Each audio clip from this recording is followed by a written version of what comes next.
The Joe Rogan Experience. A great micro version of what we're talking about is the Capitol Hill autonomous zone, which turned out to be a fucking disaster. Hitting so close to home, Joe. I'm from Ballard, yeah. And you know, it's so interesting. It's like, of course, it would be on Capitol Hill. I mean, that was like our little Haight-Ashbury of sorts. But you know, I thought Capitol Hill had really jumped the fucking shark a long time ago when I was reading an article about people wanting to be on Capitol Hill so bad that they were willing to live in shared living space scenarios where they're sharing bathrooms and kitchens and all this and paying like stupid money for a room. And I don't mean a room in a house. I mean purpose-built habitation scenarios to do that. And I'm just like, why the fuck do you want to live there that bad? I mean, there's plenty of cool shit there, but there's plenty of cool shit all over Seattle. What was it about Capitol Hill? Because I'm not a Seattle guy. Mm-hmm. I mean, it was just, it was the gay or LGBT, I guess now, as you would refer to it, epicenter. There was a lot of, there had some head shop stuff. It was just sort of a counterculture district, you know? And I remember as a kid, you know, we'd go up there and go to the weird little stores. I mean, that would be the place where you want to buy some like crystals and all that kind of stuff. It would be there. But it was a groovy, very densely cultural place. And, you know, famous for a lot of things. You know, some things unfortunate, like Mia Zapata getting killed behind the Comet Tavern, but also for many, many great things too. But it would definitely be the place where you would see something like a CHAZ pop up. It's just that the separation from idea to reality with something like a CHAZ is, and it's always going to be this case. It's always going to be just mountains in between the two.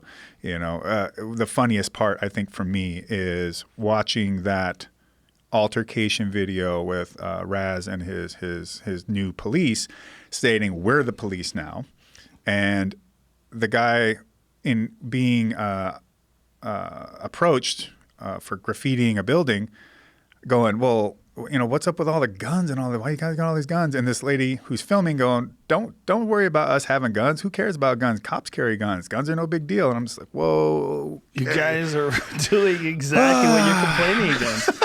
They basically made all the worst aspects of a country. They put up a border immediately. They kept people from going in. They had no medical. They had no police. Yes. Their police was a bunch of thugs. If something went wrong, they beat people up. Attacked them, yeah, right? One guy was filming things. They didn't like him filming, that. so they jumped him, yeah. They beat his ass. Yes, and there's a picture afterwards of Raz and the guy then embracing each other, which to one side, I'm thinking, see, I fucking told you people, violence isn't the worst thing in the whole world. Like, you know, to be perfectly honest, violence can bring people a lot closer together than you think. You know, we've never trained together, but we know what it's like to train. So there's already this inherent rapport between us. And then the rapport between you and anybody that gets on the mat is almost sussed out immediately, because you just cannot be in a situation like that and be living on persona alone. Right. You need to really be who you are. And that might be a really great fighter, it might be a really mediocre one. It doesn't really matter. Everybody is generally towards their purest self when put into that kind of scenario. It is the Chuck, I can't say his last name, Palahniuk. Yeah. Fight Club. Palahniuk. He's been on the podcast. No, he's awesome. I listened to it. He's a rad dude. Palahniuk? Palahniuk? Okay.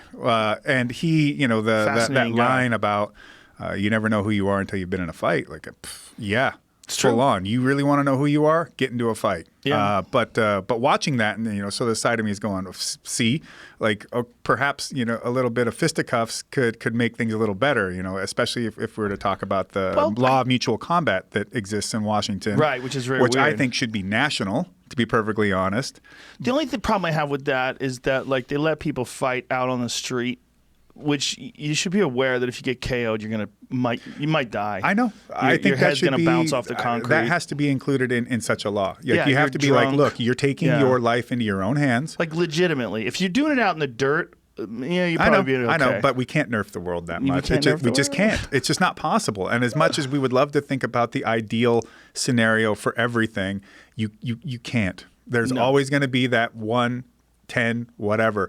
It's it's just not possible. And then you see razzing this guy, and it's like, oh, it's all good. But it's just like, well, but what if cops just got to just smack people all the time? I mean, that's part of the problem with police issues in general, right? Yes. I mean, we can go on about, I've seen, you get the arguments about stats from the FBI and about the shootings and unarmed shootings and all this kind of stuff, but they don't have stats for how many times has a cop just beat someone's ass.